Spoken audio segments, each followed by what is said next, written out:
Tonight, a landmark constitutional ruling. A Jamaican court strikes down a quarry permit in St. Anne, finding that the government violated the right to a healthy environment. Then, billions in reconstruction funding under the new NARA law. But will the public be able to see how that money is spent?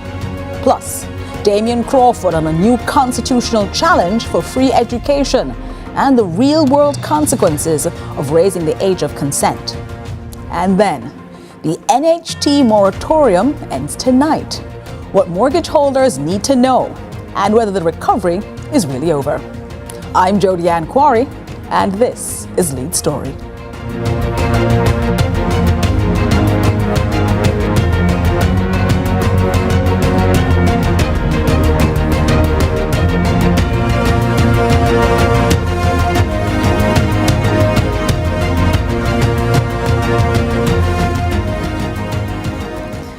A Jamaican court has today struck down an environmental permit for a proposed limestone quarry in the Dry Harbour mountain area of St. Anne, ruling that the Minister of Economic Growth and Infrastructure Development, previously Economic Growth and Job Creation, acted unconstitutionally when he overruled the country's own environmental regulator and approved the project.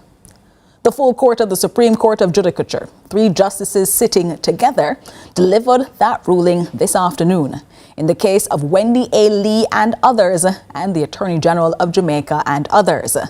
Now, it's a 2026 judgment that you can find online if you want to read it. The permit, the full court said, is void. An injunction has been issued, and Bengal Development is now restrained from conducting any mining or quarrying on those lands. Now, it's a big case, and this ruling matters far beyond St. Anne. Jamaica's constitution guarantees every citizen the right to, and I quote, enjoy a healthy and productive environment, free from the threat of injury or damage from environmental abuse and degradation of the ecological heritage. Lots of words there found in Section 13 of our Constitution. Today, for the first time, a Jamaican full court has ruled that right contains within it a constitutional requirement, not a policy preference, but a constitutional requirement of sustainable development. That means a Minister of Government, when approving any development that poses environmental risk, is not free to simply assert that economic growth justifies it. The Constitution demands evidence. It demands reasoning. And it demands that any harm to the environment be proportionate and clearly demonstrated public benefit. In this case, the court found that none of these standards were met. Let me take you through the facts of this big case today handed down that will change the way we look at laws for a while to come. The Bengal lands are located in the Dry Harbour mountain area of St. Anne, between Rio Bueno in Trelawney and Discovery Bay. That area has been zoned for special environmental protection since 2000 under the St. Anne Confirmed Development Order. An order that specifically prohibits activity that would alter the topography or damage the integrity of the coastal forest. Bengal Development Limited applied for an environmental permit in 2014 to quarry approximately 50 hectares of that land. Approximately 120 acres of that for limestone extraction. The Natural Resources Conservation Authority, the NRCA, refused that application in May of 2020. The reasons were detailed and damning. The proposed quarry conflicted with the development order. It was not in a designated quarry zone. It posed a serious risk to public health from dust and blasting. It threatened irreplaceable biodiversity. And the Forestry Department, the government's own experts on forests, objected in the strongest possible terms, stating that historically, no quarry site in Jamaica ever had been successfully reforested after decommissioning. Bengal appealed to the Minister of Economic Growth and Infrastructure Development, formerly Economic Growth and Job Creation. And as it was entitled to do under the NRCA Act, they forwarded that appeal. Well, the minister allowed the appeal. The permit was issued in November of 2020, and it came with 76 conditions attached. 8 residents and landowners, including a biologist, a radiation oncologist, cancer-related, and farmers, filed a constitutional claim. That claim has been before the court for 6 years. What made this case significant was not simply that the claimants objected. It was that the defendants' own documents admitted. The NRCA's refusal letter is the defendant's document, the government document, and in that, it identified irreversible biodiversity loss, groundwater contamination, risk across 2 watersheds, and the likely harm to public health. The Forestry Department warned that over 130 plant species were at risk, and that reforestation of a limestone quarry site was, in its own words, historically never achieved. And Bengal's own environmental impact assessment admitted that blasting would propel rock fragments capable of causing harm or even death, and that fugitive dust would affect the health of residents. The court agreed with the residents today, and it identified 10 separate reasons as to their understanding of the state's failure to justify what it had done. Now, the list is long. Let me take you through what they said. They said the minister provided no evidence-based reasoning for departing from the NRCA's conclusion. They said no. Why did the minister override it? The 76 conditions could not cure what the court called an incurable legal defect.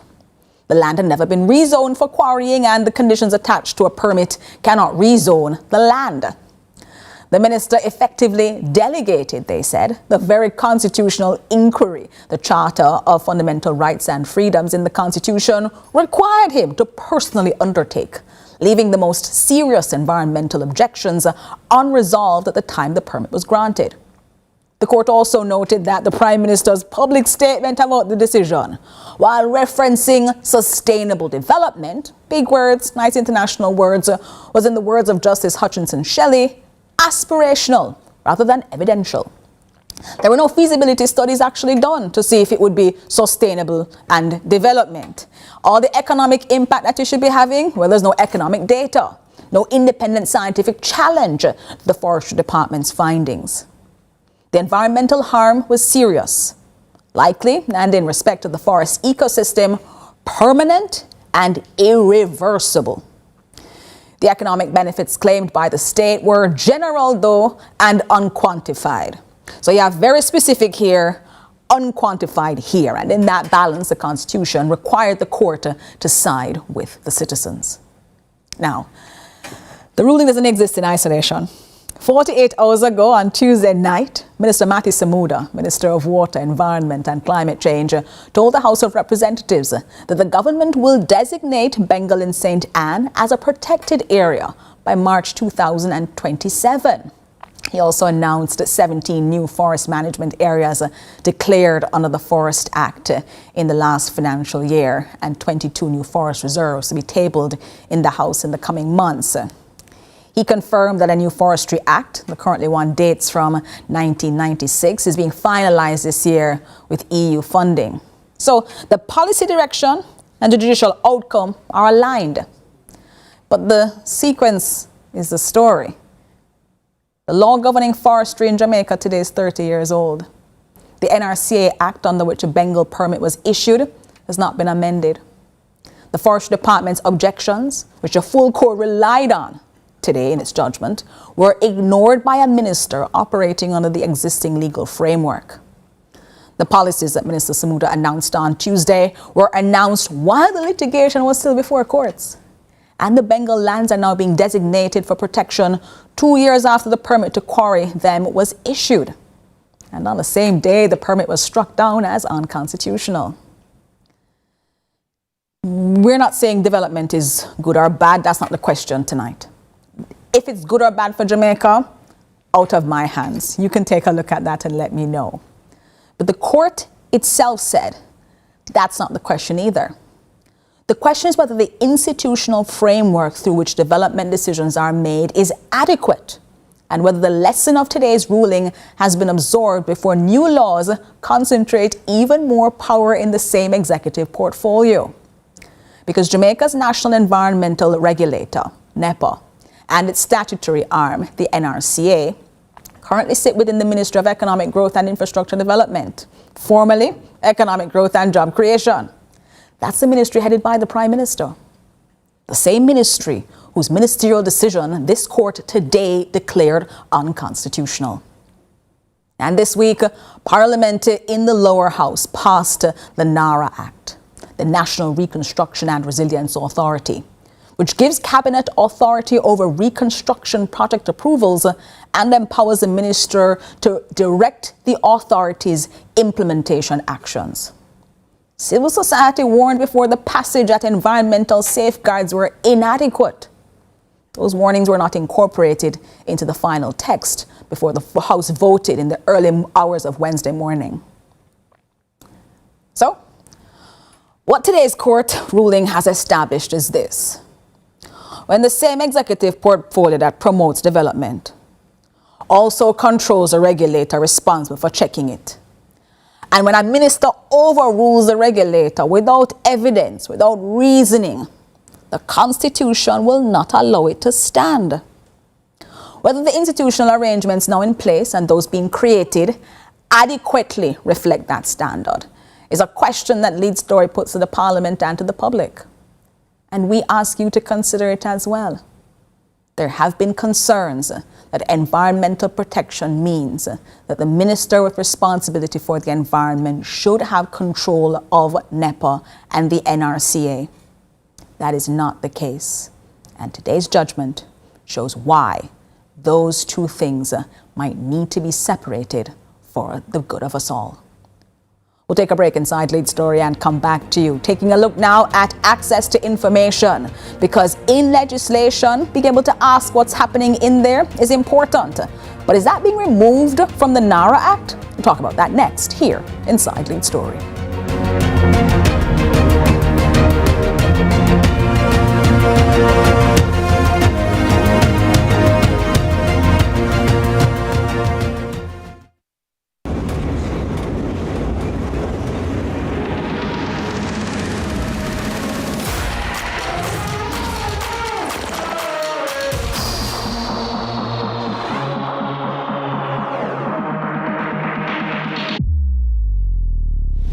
Can you do this?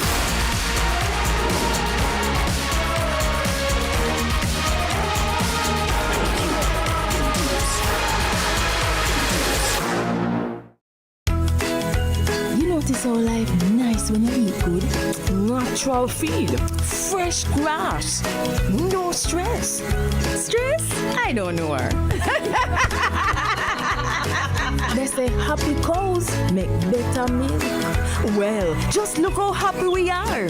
And I'm sure you can taste the difference. So move to the best milk ever. True Milk.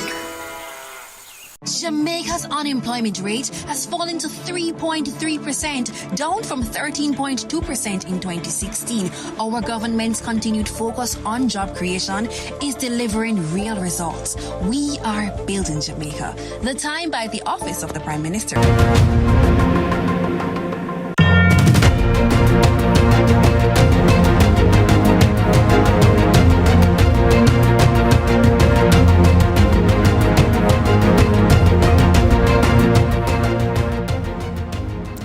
Welcome back to Lead Story. The National Reconstruction and Resilience Authority Act, the NARA Act, passed the House of Representatives in the wee hours of Wednesday morning. 31 government members voted for it. 15 opposition members voted against. 20 amendments were made during that committee stage that took place on Tuesday night. But the provisions that civil society called most dangerous were left intact.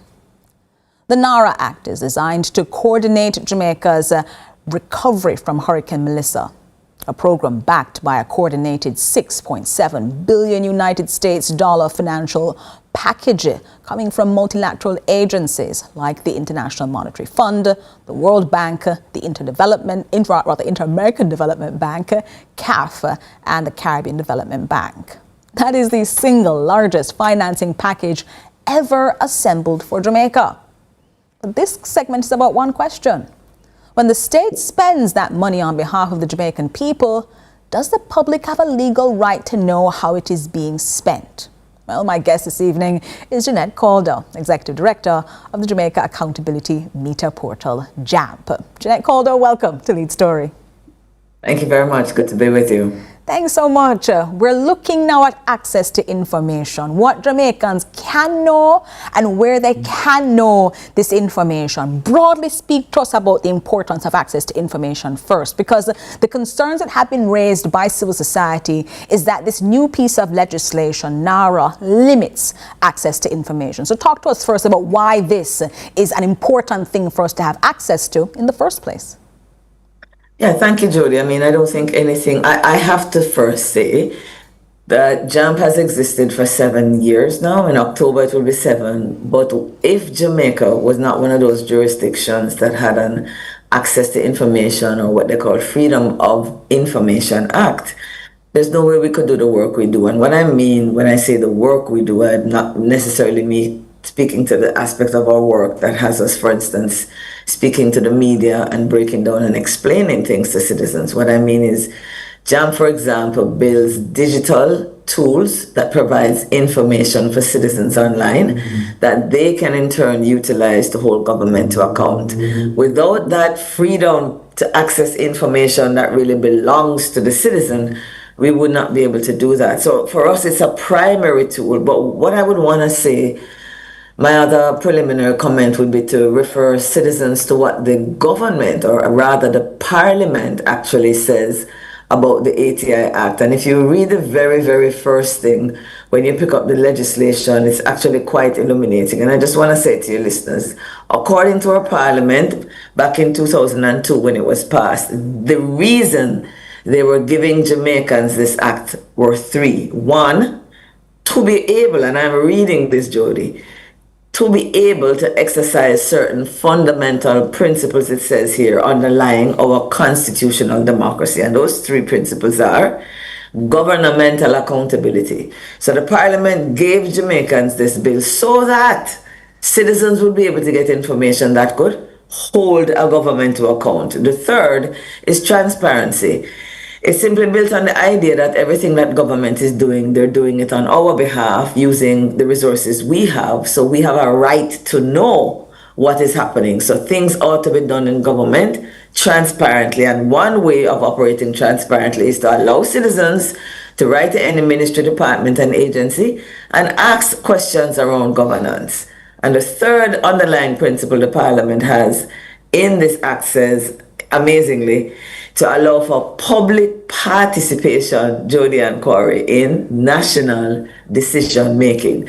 So the legislation is reinforcing the ideas that what? We own all the assets and resources that government is basically stewarding on our behalf. We are paying them to do a job for us, and therefore, we the people should be able to participate in national decision making. So that's the purpose of the legislation, for transparency, to hold the government to account, and to give us the right to be able to participate in the decisions that the cabinet and the parliament is making. That's how important it is. Well, it's so important that we had to talk about it today, because the single biggest package in Jamaican history is now on its way. $6.7 billion coming to us now from multilateral agencies who will be assisting us in rebuilding Jamaica. And the vehicle through which they'll be able to do that is through the National Reconstruction and Resilience Authority. But we've been taking a look at the legislation, and Section 13 of the NARA Act imposes a confidentiality obligation on every person who works for or with the authority. Section 14 creates criminal penalties for unauthorized disclosure up to $1 million or 1 year in prison. In plain terms, when we have this access to information, this ability to participate in public governance, it also means then that we need to know some information about what happens there. What does it mean for a NARA employee who sees and witnesses wrongdoing when they have these very punitive sanctions in place, but nothing that we can see in the act that says we Jamaicans will find out any other way except for some employee telling us what's going on in there? I mean, that is extraordinarily concerning. I just want to start off by pointing out that it has been about 180 days since the hurricane passed through Jamaica. One of the things that citizens initially, from day one, Jody, began to talk about once the hurricane left and help began to pour in, is that we wanted to know how much money we're getting, yeah? Now, 180 days have passed, and what Jamaica has gotten is just bits and pieces of information. We really don't have, for example, Jody, a database set up that would allow any Jamaican to know what has come in to help us, but also anybody who has donated to the cause of Jamaica to know that their monies have been received and where it is going. So I would say from the get-go, the manner in which the government has been handling the response and now what we call the recovery from Hurricane Melissa has been deeply concerning from an information and access to information standpoint. I must admit, Jody, that until you got in touch with us today, we did not recognize that NARA would contain anything at all that would make it difficult for persons within that agency to share, yeah? And would make it difficult for us to be able to access very clear information on how that $6.7 billion is going to be spent. Now, if everything is going fine, that's okay. But if things are not going well, the idea that if a citizen working in that agency or knowing of something would be prevented from sharing should really raise the hair on the back of everybody's hands and neck. That's how I see it. A concern is being raised as well, Jeanette Calder, about the use of the Access to Information Act when it comes to NARA. A concern about what this kind of reporting structure in NARA now does for the information that can be received. The Access to Information Act says broadly, as you said before, Jamaicans get involved in the process. We want you to be involved in the process. But it also says there are some carve-outs, some information that we believe should not go into the public domain. And it names one of those as cabinet documents. The question for you, though, is that Section 16 of the Act says that cabinet documents are exempt. Any cabinet decisions as well, official records of cabinet. But Section 19 of that Act also says deliberately that it exempts documents that reveal the government's deliberation process, their thinking process, their planning process. Between those two provisions and NARA saying don't talk about anything, we'll call it broadly here the secrecy clause, how many layers of exemption now stand between a Jamaican citizen and information about how this money is being spent?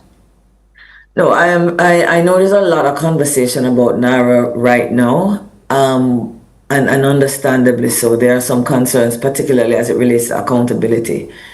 But in all honesty, you can't really have accountability, Jody, if you don't have access to information. Now, I just want to share with the public who might not be familiar.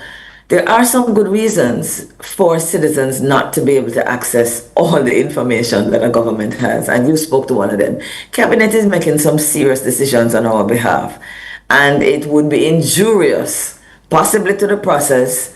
For competitive reasons, there are private sector parties getting contracts, and you don't really necessarily want one party to know exactly what is happening. I can understand generally why cabinet decisions would need to be. There are some other things that are exempt. It's not only cabinet decisions, law enforcement. Jamaicans can understand, Jody, why the strategy that is being employed by the JCF or the JDF, that you cannot write in and ask for information pertaining to that. and certain things that the Attorney General of Jamaica is doing on behalf of the people of Jamaica through the government, you wouldn't want people to know what your lawyer doing for you. So you keep certain things under wraps. So there are several things in the administration of government or public administration that Jamaicans can't write in under the ATI Act. The question we have to face as a people today is, do you think that the spending of $6.7 billion, $10 billion, the discussion about where that is to go, how that is to be done, what needs to be prioritized, those kinds of decisions about the lives of people in the West that need help? I am trying to think of a justification, Jody, as to why on block those decisions and those discussions should not be privy to the Jamaican public. And I genuinely can't think of it. It makes me very uncomfortable. And so the question we have to put to our government is, let's not speculate. Let's not see, the prospects for wrongdoing or skullduggery. Let's ask the government of Jamaica, why is that there? But if we don't get a good answer, this is something the people of Jamaica have to lean in on, because it's going to cost us later when we want to monitor, when we want to oversee what is happening to our money and when. Yeah. Finally, for you, Jeanette, we are watching this piece of legislation move to the upper house, the Senate. Is this something that you would ask the senators as they take a look at this bill to seriously consider making amendments to this provision, especially if the CEO is reporting to Cabinet, if Cabinet is going to be deliberating on information the CEO uses, which means that all of this could be Cabinet documents and never come into the public domain? Yes, I would say to all the citizens out there, it's kind of easier to access your MPs when it is in the lower house. But there are citizens out there who do have access to members of the Senate. And if you do, if there's a friend, if there's an auntie, if there's an uncle in there, now is the time to reach out and ask them, hey, have you seen this? And no disrespect is meant, Jody. I don't mind saying this to Jamaica. Civil society groups, citizens really do a lot to flag concerns sometimes that our legislators overlook. We can see some of the changes that were made between the first bill and the second bill, that JET and Jamaicans for Justice were instrumental in the changes that were made. So I'm encouraging citizens to recognize that this process of lawmaking doesn't shut you out. If you have a senator as a friend, beg you, call them, send them an email and a WhatsApp and say, hey, I was watching Lead Story. This is a concern. Will you ask this question on my behalf come Friday? You'll be doing the country a world of good. Jeanette Calder, Executive Director of the Jamaica Accountability Meter Portal, taking us through access to information, its importance, and why all pieces of legislation, including the discussed NARA bill, needed. Thanks so much for joining us inside the show tonight. Pleasure, Jody. Thanks for having me. Take care. All right, so we had Jeanette's analysis in that segment. Now we go to analyzing other pieces of Jamaican life. The sectoral presentation made by opposition spokesman on education, Damian Crawford, is now under the microscope. Next, inside Lead Story.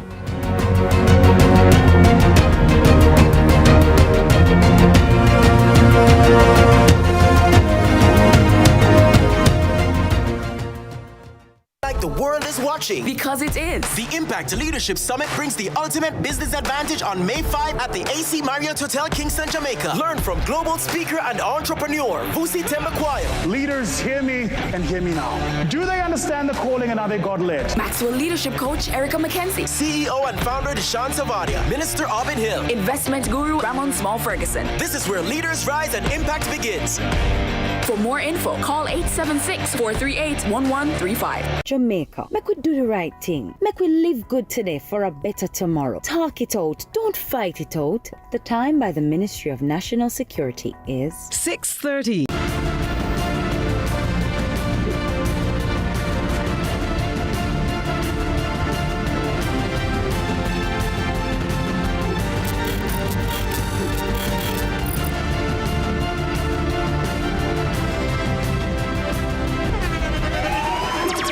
The internationally acclaimed On Stage with Winfred Williams. At a new time, Saturdays at 8 p.m. on CVM TV. So much more than entertainment.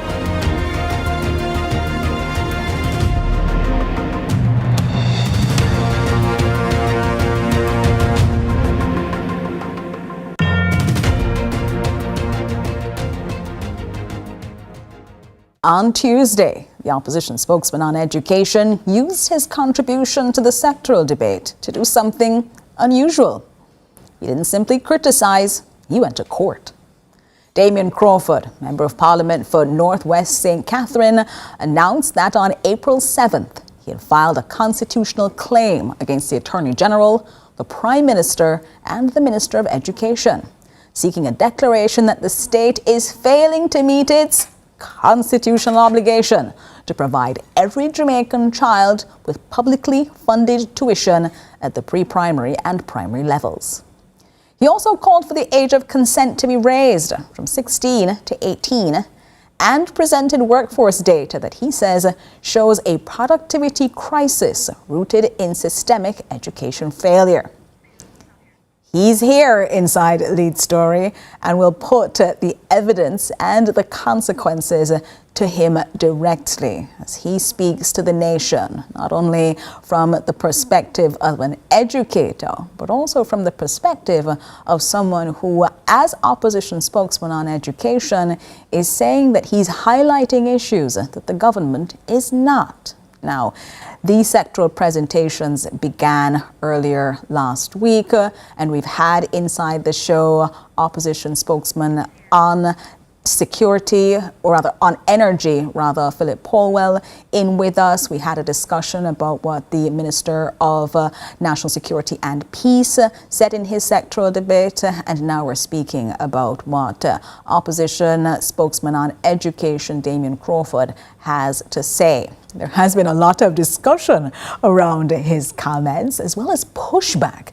And so I want to hear from Mr. Crawford directly tonight, as well as to see what it is that Jamaicans could take from that sectoral presentation, what this court case before the full court or the Constitutional Court might address if he is successful, and what exactly he sees for education in Jamaica going forward, especially as our babies, our PEP babies, primary exit profile examination babies, have now sat their exams, with the Ministry of Education indicating to the nation that it was a successful sitting. So we have with us inside Lead Story this evening, opposition spokesman on education, Damien Crawford. Mr. Crawford, welcome to Lead Story. Hi, how are you doing? Thank you for having me. Thank you so very much. Oh, we're glad to have you on today so we can have this conversation with you about your sectoral presentation. Broadly take us through a quick summary here before we get into the details of what your sectoral presentation was aiming to do as you stood before Parliament. Well, I wanted to establish the basis upon which it was necessary for us to seek further than parliamentary intervention in the right to early childhood education, to basic school education.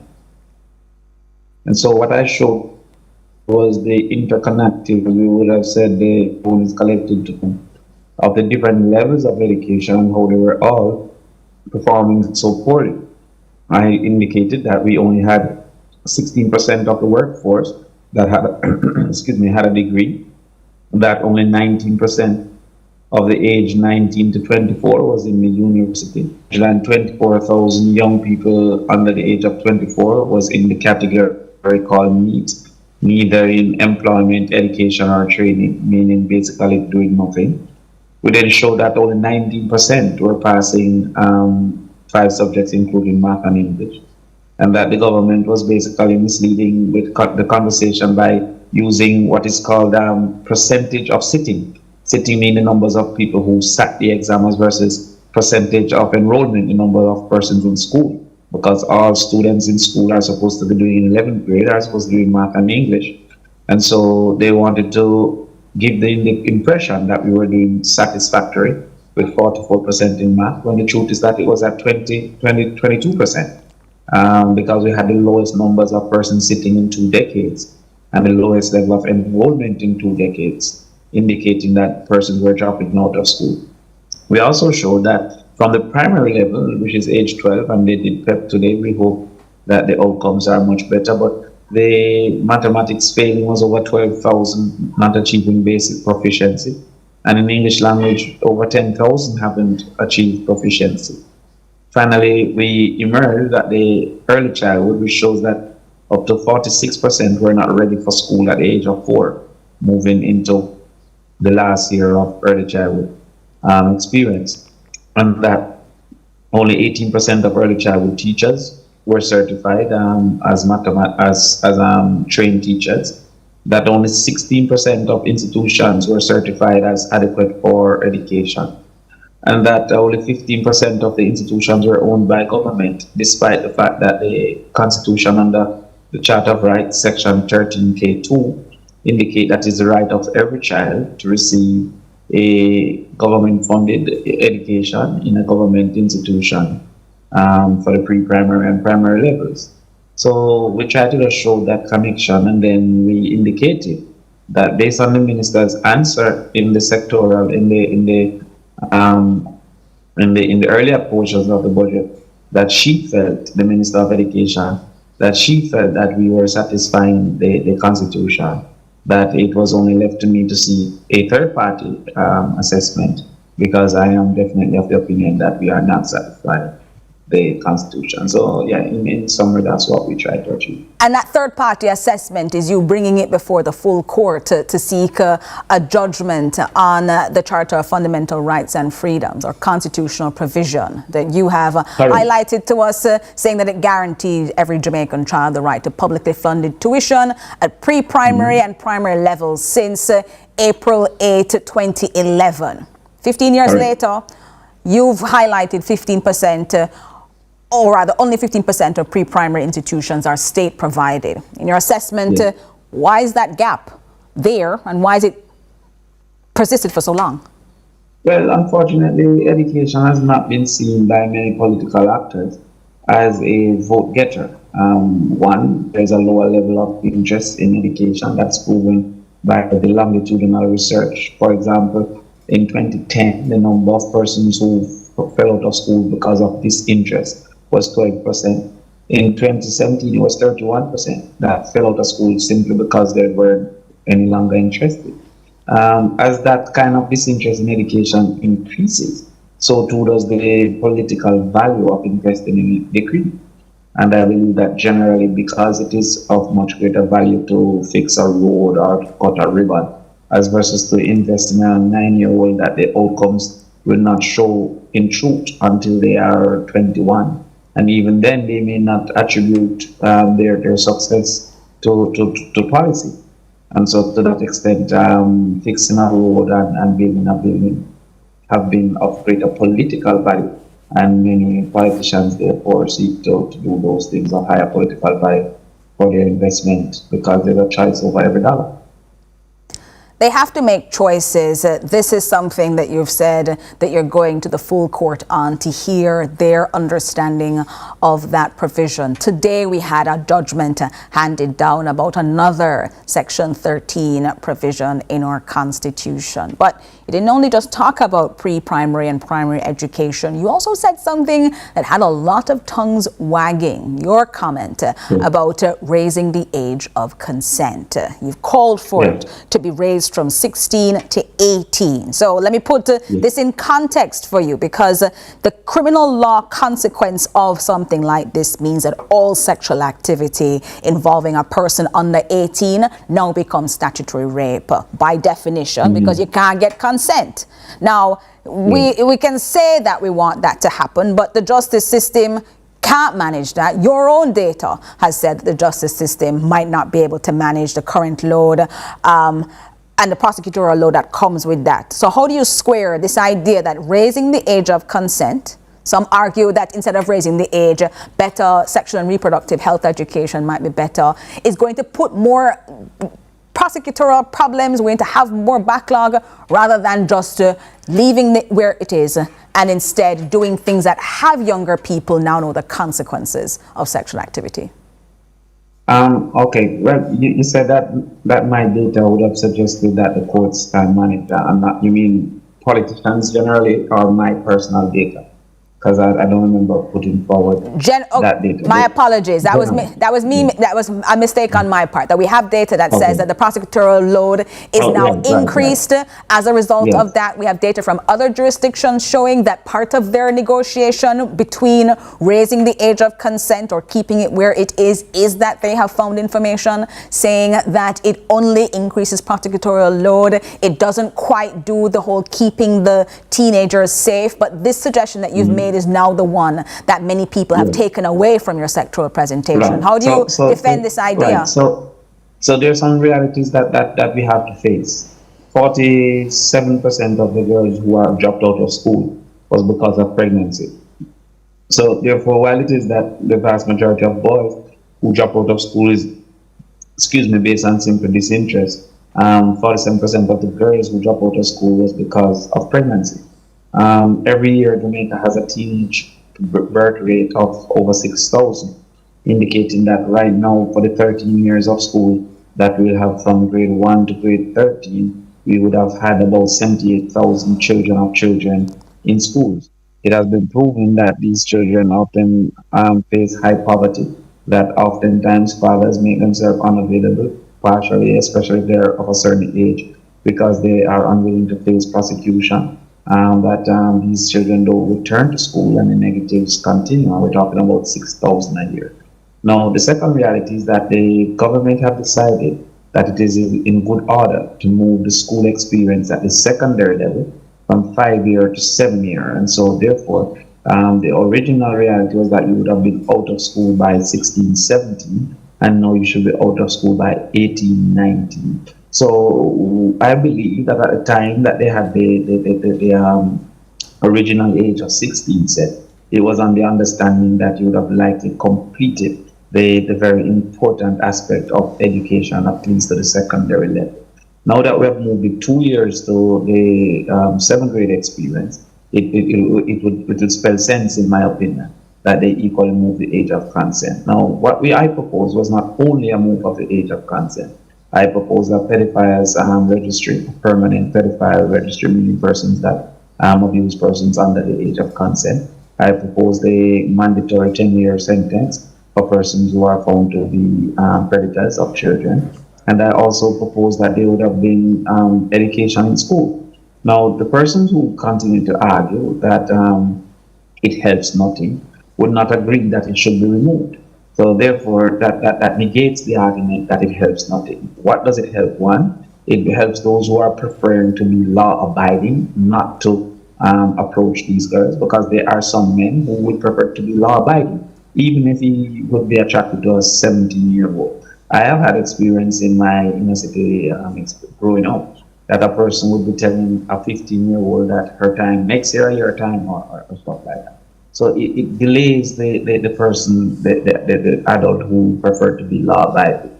Secondly, it adds a risk to persons who take advantage, in particular, of poverty by offering certain types of gifts and rewards to our younger persons who are still within the school experience. And so it offers that. And it sets a understanding among the society of what is acceptable and amenable. One of the duties of law is to indicate to the populace of what the preferred reality would have been. And so I disagree wholeheartedly that the age of consent helps nothing. If it helps nothing, it would not have to be in existence. I don't believe it is the silver bullet. And the very nature of this is that we're saying that, for your argument, developmentally, if we're keeping them in school until they're 18, 19, they're not in a position then to get involved in anything with adults until they're finished that educational experience. Yes, and not just with adults, to take that risk that comes with sexual activity. And there's a whole discussion to be had about children in close years and what that means, as well as boys. We recommend a 2-year closing age because there could be a 17 and a 19. So we recommend a 2-year closing age. However, it is imperative through marketing and other activities. The fundamental point that I want not to be lost on us is how many of our young girls are losing an opportunity to education because of pregnancy, and pregnancy come through sexual activity. There you and go. If it means that we need a promotion or a marketing plan or a teaching effort, whatever the proposals are, I'm not stuck to one proposal. I'm saying that upon my analysis and reading documents, it suggests that age of consent can help to protect them. Completely out of time. Damian Crawford, opposition spokesman on education. Thank you so much for taking us through your sectoral presentation inside Parliament. We'll take a break inside Lead Story and come back to you. The NHT is stopping their mortgage moratorium post-Hurricane Melissa. Here's what you need to know up next.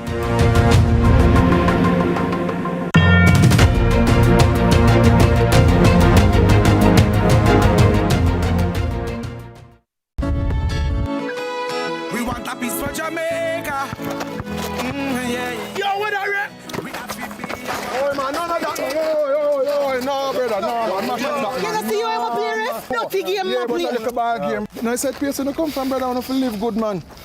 I want to live good, brethren. No shake hand, I can play a little bit, brethren. Really have to shake hand? Yeah, man, and no badness, brethren. Just live good, man. I make the violence done. Hey, what up, boy? Hi, I am Candy Pang.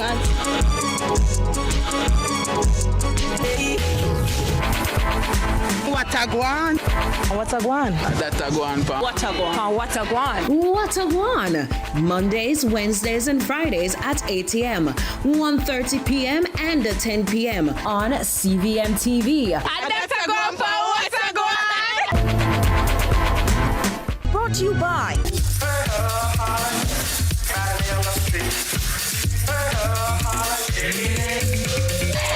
Some things are perfect from the start.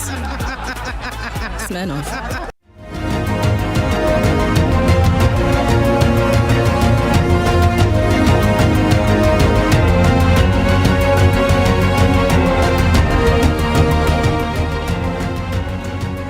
The 6-month Hurricane Melissa relief moratorium offered by the National Housing Trust ends today, April 30th, 2026. More than 36,000 mortgage accounts across 7 parishes were covered.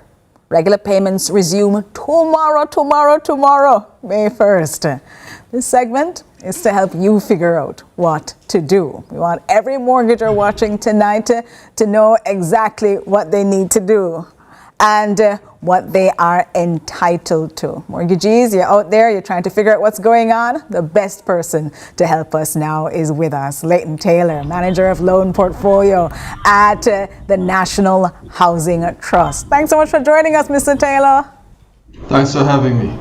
Mr. Taylor, people are looking now and saying, oh no, I may not have been following this so closely. So, first off, put this in context for us. What was the hurricane relief package that had been put in place, which covered the parishes across the country, this moratorium that was put in place, and what did it actually suspend?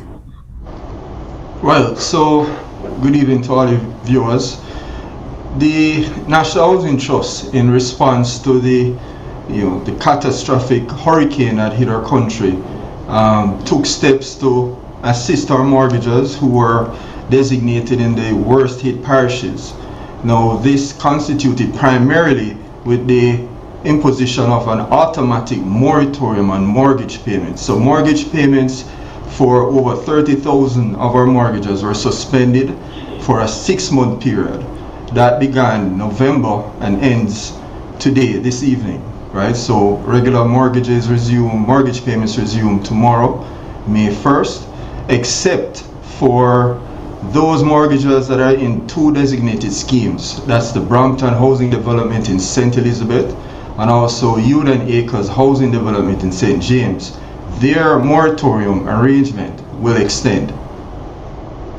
That sounds exciting for those people who still have this moratorium in place. For those, though, finding out that tonight it ends, they might be slightly sad. Talk to us about how many mortgagors actually took advantage of the moratorium, and of those who were eligible, what proportion of them actually said, you know what, NHT, I really do need it, and they used it.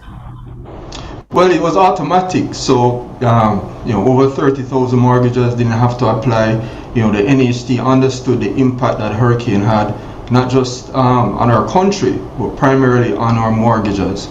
And being the caring organization that we are, we took steps to make it automatic. So mortgages didn't have to apply for this moratorium period.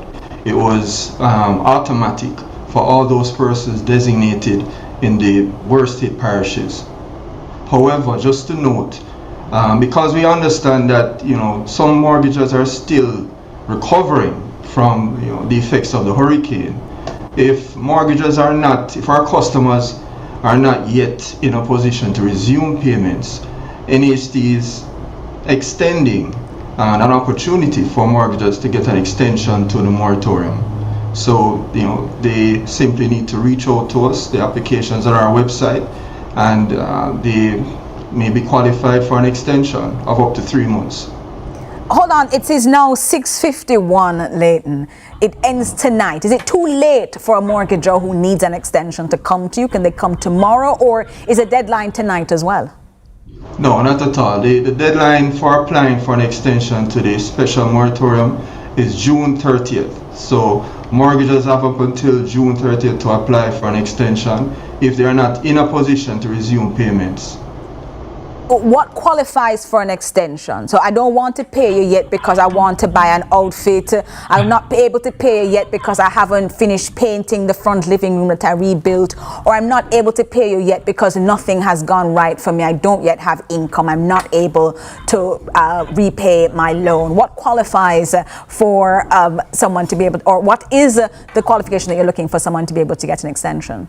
Right, that's an excellent question. So mortgagers who qualify for consideration of an extension are those mortgagers who at this present moment their house is considered to be uninhabitable, or their property is still significantly damaged coming out of the impact of the hurricane. Those mortgagers can apply for an extension to the special moratorium. Nevertheless, we understand that there may be other reasons and other challenges that our customers might be having why they are unable to resume mortgage payments. For those mortgagers, they can apply through our special assistance mortgage program, which is available to all mortgagers, not just those who are suffering the effects of the hurricane. We know that life happens and challenges do occur. So if any mortgager have a challenge meeting their mortgage obligation, they can also apply for special assistance. Payments for those people who are back on track for tomorrow, May 1st. Those people now, let me talk about them. For a mortgager who took the full 6-month moratorium from November until now, will their payment be the same amount as before, or should they expect it to change with everything piled on for this 6-month period now onto their new payments starting tomorrow? Well, because of the suspension in payments, the National Housing Trust went a step further. The NHT waived interest charges during the period. However, as it relates to principal payments, insurance, those will be paid back over the life of the loan. So the loan will be rescheduled come tonight and May 1st. Most mortgagers can expect an increase in their mortgage payment, in the revised repayment amount. It should not be significant. However, again, if mortgagers are having challenges, even after the account is rescheduled, they can always reach out to us, and we're willing to assist any case to see how we can assist. That's what I want to ask you as we close tonight, because what happens, talk to a mortgager right now, hearing you, watching you right now and saying, ooh, I don't know what happens tomorrow. Tomorrow is May 1, we start again. They haven't yet called the NHT. They don't know where to start. Leighton Taylor, talk to them. Tell them what to do. All right, our wonderful mortgagers, customers of the NHT, you can reach out to us by telephone. You can visit any of our branch offices. You can check at NHT online to verify what your required repayment amount will be come May. And also you can expect an official confirmation, an official notice to be sent to you confirming what your revised repayment amount will be. And again, if any customer has any challenge, NHT stands ready to assist to see how best we can get you back on track and keep you on the right path to maintaining your current status with the NHD. That's the spirit, on the right path, and the man who explained it all to us tonight was Leighton Taylor, Manager of Loan Portfolio Management at the National Housing Trust. Thank you so much for joining us inside Lead Story. Thanks for having me. All right, that was important for you to know so that you're going to get nervous tomorrow. But that's it for today's edition of Lead Story. I'm Jody Ann Quarry. And on behalf of the entire CVM production team, thank you for watching tonight's edition of the show. Have a fantastic evening, and I hope you stay safe. Up next, CVM News.